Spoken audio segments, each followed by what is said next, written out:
Assalamualaikum warahmatullahi wabarakatuh. Bismillah, alhamdulillah, Allahumma sholli ala Sayyidina Muhammad wa ala ali Sayyidina Muhammad. Selamat pagi anak-anakku semua kelas 3 SD Islam Primadana. Semoga kalian semua dalam keadaan sehat dan semangat belajar. Bertemu lagi dengan Pak Hasan dalam kegiatan pembelajaran jarak jauh. Hari ini kita akan bersama-sama belajar Bina Fikih dan SKI. Untuk itu silakan dipersiapkan buku paket kalian masing-masing dan disimak baik-baik apa yang nantinya Pak Hasan sampaikan. Sebelum kita memulai pembelajaran pada pagi hari ini, terlebih dahulu mari kita bersama-sama membaca basmalah. Bismillahirrahmanirrahim. Yang pertama, kita akan belajar Bina Fikih. Adapun pelajaran pertama yang akan kita pelajari adalah tentang sholat sunnah rawatib. Apa itu sholat sunnah rawatib? Sholat sunnah rawatib adalah sholat sunnah yang mengiringi sholat fardu. Kemudian sholat yang dilakukan sebelum sholat fardu disebut sholat sunnah qobliyah.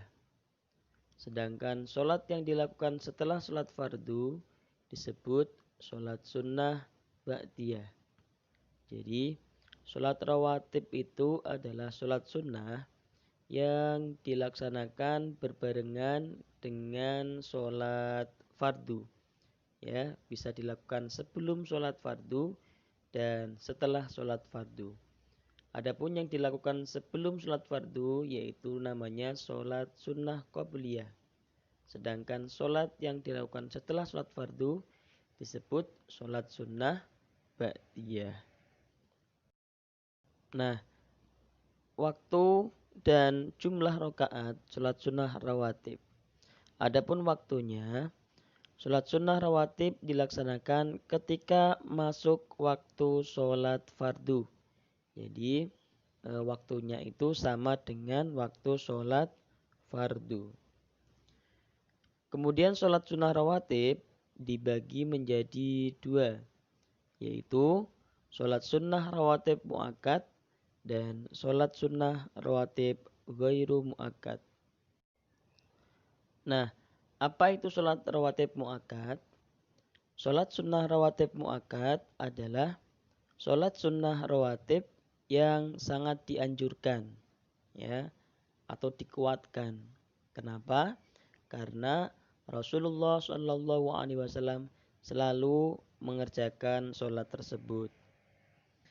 Nah, diantaranya adalah yang pertama, 2 rakaat sebelum sholat zuhur. Kemudian yang kedua, 2 rakaat sesudah sholat zuhur. Selanjutnya 2 rakaat sesudah sholat maghrib. 2 rakaat sesudah sholat isya. Kemudian yang terakhir 2 rakaat sebelum sholat subuh. Nah, ini diantara sholat sunnah rawatib yang mu'akkad, yang sangat dianjurkan. Kemudian sholat rawatib ghairu mu'akkad, yaitu sholat sunnah ghairu mu'akkad adalah sholat sunnah yang tidak dikuatkan, tidak begitu dianjurkan. Kenapa? Karena Rasulullah SAW tidak selalu mengerjakan. Apa itu? Yang pertama, 2 rakaat sebelum sholat zuhur. Dilakukan sebelum sunnah rawatib mu'akkad. Jadi sebelum anak-anak melaksanakan 2 rakaat sebelum zuhur, itu ada lagi tambahan 2 rakaat sebelum sholat zuhur. Jadi sebelum melaksanakan sholat zuhur ini ada 4 rakaat. Kemudian 2 rakaat sesudah zuhur. Ini pun juga sama. Setelah melaksanakan sholat rawatib setelah zuhur ditambahi lagi 2 rakaat, jadi jumlahnya 4 rakaat. Jadi sholat sunnahnya 4 rakaat. Kemudian yang ketiga, 2 rakaat sebelum sholat asar. Kemudian yang terakhir, 2 rakaat sebelum sholat maghrib. Nah, ini diantara sholat sunnah rawatib yang ghairu muakkad. Artinya tidak dikuatkan atau tidak begitu dianjurkan. Nah, selanjutnya, apa sih hikmah sholat sunnah rawatib? Kenapa kita dianjurkan untuk melaksanakan sholat sunnah rawatib? Tentunya banyak sekali manfaatnya atau hikmahnya. Yang pertama, kita dihindarkan dari siksa api neraka. Itu hikmah yang pertama. Kemudian hikmah yang kedua, mendapatkan rahmat dari Allah Subhanahu wa ta'ala. Jadi ketika kita mau melaksanakan sholat sunnah rawatib, kita akan mendapatkan kasih sayang Allah Subhanahu wa ta'ala. Kita dicintai oleh Allah Subhanahu wa ta'ala. Kemudian yang ketiga, jika dilakukan di rumah, dapat memberikan keberkahan bagi penghuninya. Jadi ketika kita mau melaksanakan sholat rawatib ini di rumah, penghuni rumah itu menjadi berkah, ya. Kalau sudah berkah berarti hidupnya tentram, penuh kasih sayang, bahagia dan lain sebagainya. Itulah hikmah melaksanakan sholat sunnah rawatib. Nah, kemudian untuk tata caranya bagaimana, Pak? Tata caranya sama seperti dengan sholat-sholat yang lain, ya. Nanti anak-anak bisa baca sendiri tata cara tentang sholat rawatib di buku paket kalian masing-masing. Kita langsung saja ke sejarah kebudayaan Islam. Untuk pelajaran pertama yang akan kita pelajari adalah tentang masyarakat Arab pra-Islam. Kehidupan masyarakat Arab pra-Islam. Jadi ada beberapa poin yang ingin Pak Hasan sampaikan. Mungkin tidak semuanya yang ada di buku paket, hanya beberapa poin penting. Nah, untuk lebih jelasnya, anak-anak mungkin bisa membaca sendiri biar pengetahuan kalian bisa lebih luas. Yang pertama, kehidupan masyarakat pra-Islam dikenal dengan sebutan zaman jahiliyah. Zaman jahiliyah itu adalah zaman kebodohan, ya. Zaman di mana orang-orang pada saat itu lebih mementingkan hawa nafsu daripada akal fikiran.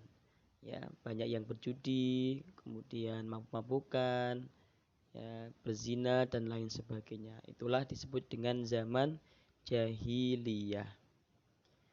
Kemudian pada awalnya masyarakat Arab pra-Islam dulu itu mengikuti ajaran tauhid, ya, yang dibawa Nabi Ibrahim alaihissalam.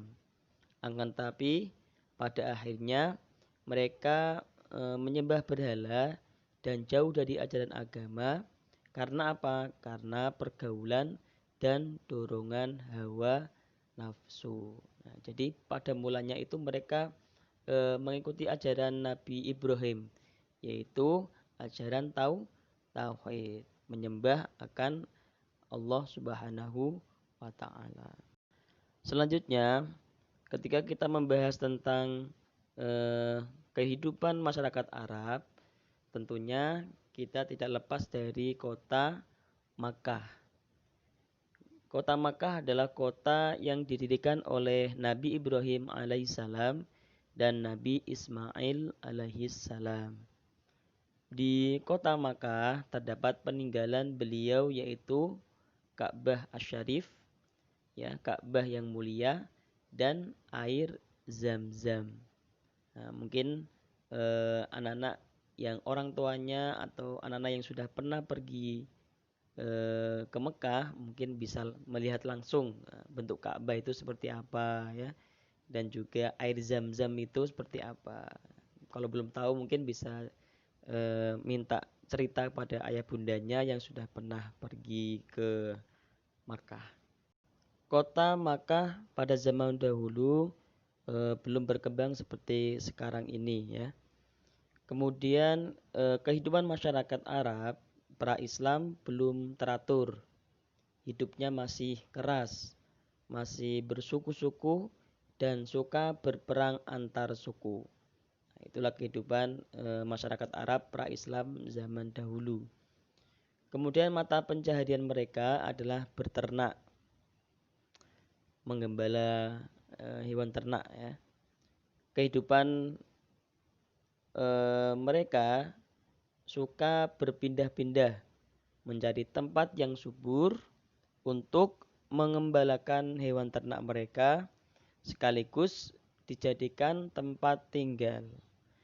Jadi masyarakat tersebut disebut dengan nama suku Badui. Ya, jadi suku Badui itu suka berpindah-pindah hidupnya, mencari tempat yang subur untuk tempat tinggal dan berternak hewan mereka.